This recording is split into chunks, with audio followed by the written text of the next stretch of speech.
दोस्तों, देश के सबसे बड़े पद पर विराजमान प्रधानमंत्री मोदी के नाम से कौन वाकिफ नहीं होगा। वो हमारे देश में ही नहीं बल्कि विश्व के एक पॉपुलर नेता की छवि बनाने में कामयाब रहे हैं और आज उनके बारे में सब कुछ जानते हैं। लेकिन कुछ बातें ऐसी भी हैं जो मोदी जी के बारे में हर इंसान नहीं जानता और आज हम आपको वही बताने जा रहे हैं और साथ में बताएंगे मोदी जी की जिंदगी से जुड़े खास पहलू क्या हैं।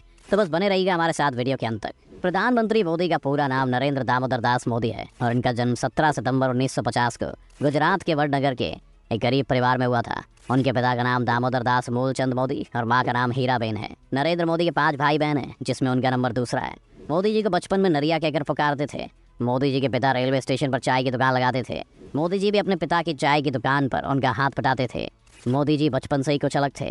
वो आम बच्चों की तरह नहीं थे। उन्हें बचपन में ही देशभक्ति के काम करना बहुत पसंद थे। 1962 में भारत चीन युद्ध के दौरान मोदी जी ने ट्रेन में जा रहे फौजियों को चाय पिलाई थी। और यही नहीं, 1965 के भारत पाक युद्ध के समय भी मोदी जी ने वहां से गुजर रहे सैनिकों को चाय पिलाई। मोदी जी ने गुजरात के वडनगर के ही भगवताचार्य नारायण आचार्य स्कूल से अपनी पढ़ाई की शुरुआत की और वह पढ़ाई में औसत छात्र थे।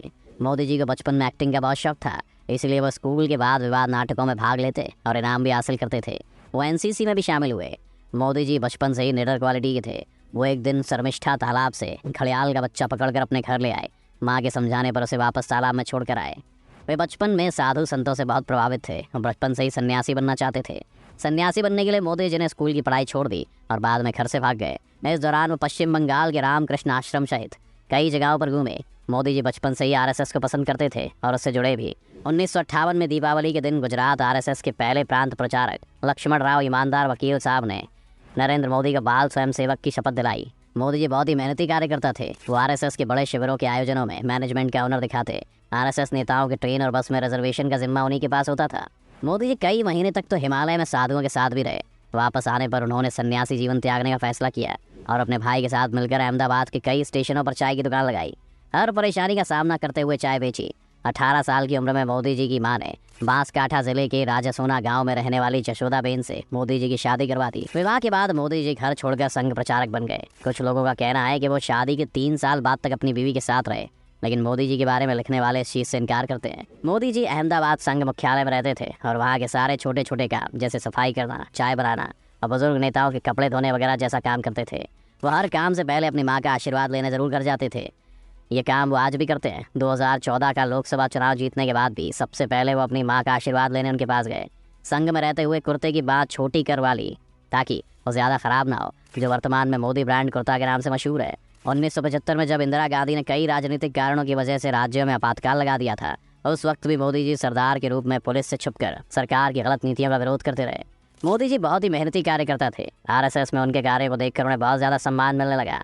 वो स्वामी विवेकानंद से बहुत ज़्यादा प्रभावित थे। उन्होंने गुजरात में स्वामी विवेकानंद युवा विकास यात्रा भी निकाली।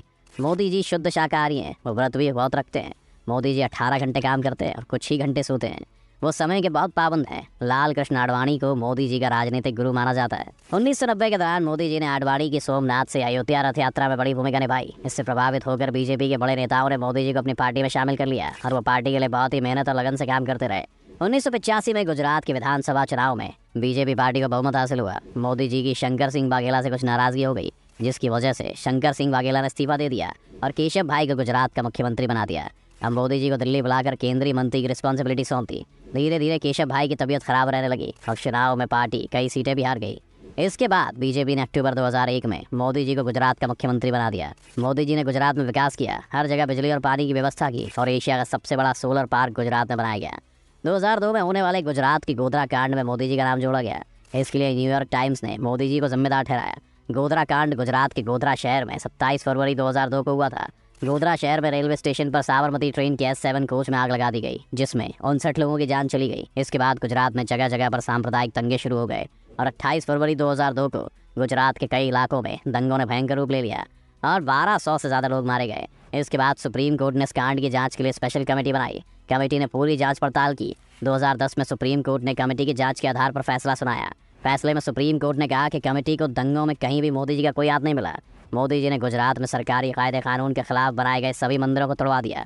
इसके बाद मोदी जी की लोकप्रियता गुजरात में इतनी बढ़ी कि लगातार 4 बार मोदी जी गुजरात के मुख्यमंत्री रहे।